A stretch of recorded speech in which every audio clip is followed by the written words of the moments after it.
So when it comes to speech that is meant to identify certain stereotypes, generalizations about different communities and different individuals from different faiths, national origins, those type of situations within private employment are considered to be discriminatory. To state anything that is against an individual or to essentially promote certain stereotypes against an individual and to hold them to those standards is unlawful. And in many ways that could lead to potential investigation by the HR and could cause problems for that individual within the workplace that could lead up to termination. So individuals that are experiencing such type of harassment by individuals that are propagating such stereotypes, they should report this information to those that are their supervisors so that these things can be addressed. Absolutely. And there's this narrative that everyone has to walk on eggshells. You know, you can't say something racist in the workplace. And certainly you shouldn't say something racist in the workplace. But there is something called the stray comment doctrine, right? You make one comment, one stupid comment. I'll use my own idiocy as example. We were working on something, it was a group of people, and an individual had to take the religious accommodation. They had to break to pray. And not even thinking about it, we were going, it was great, and I said, seriously, now? I'm an idiot. I'm a dumb guy. I shouldn't say that. That's wrong. That's disrespectful. That's a learning experience for me. But it's also not a claim because it's one comment. People say stupid things, right? And I don't think there's any employment attorney who would take that case because it's a comment that doesn't hurt anyone. I immediately knew I was in the wrong. And I took steps to learn, to address that, right? And that's important because there is this belief that, oh, we're under attack and it's an anti-white agenda. It's not. It's a decency agenda. It's a meritocracy. Come on. I agree with that. But then you also have to take into account the possibility that when you are applying that, what is the environment that you're in? Everything is based upon context.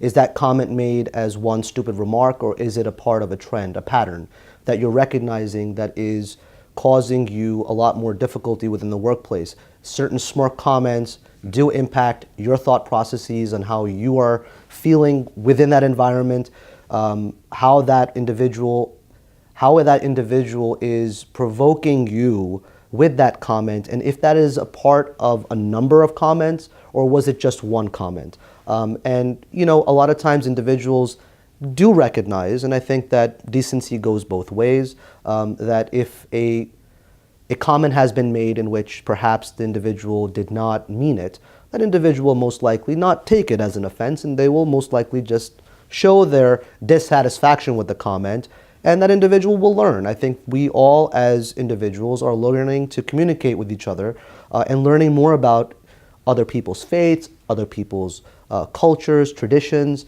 and it's important for us to have an open mind and not be so aggressive about certain one-line comments.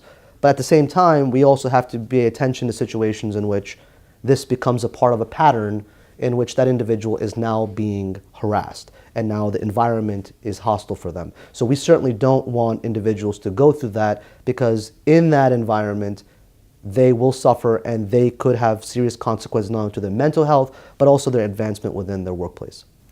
You're absolutely right. And one of the things I do is I call it the tip of the iceberg, right? So you'll have an individual who feels like he or she never gets a fair shake. And they're always wondering, what is it? Why does my supervisor hate me? Why do I get the worst shifts? Why do people steal my tips? Why are my evaluations so bad when empirically I'm incredible at this job?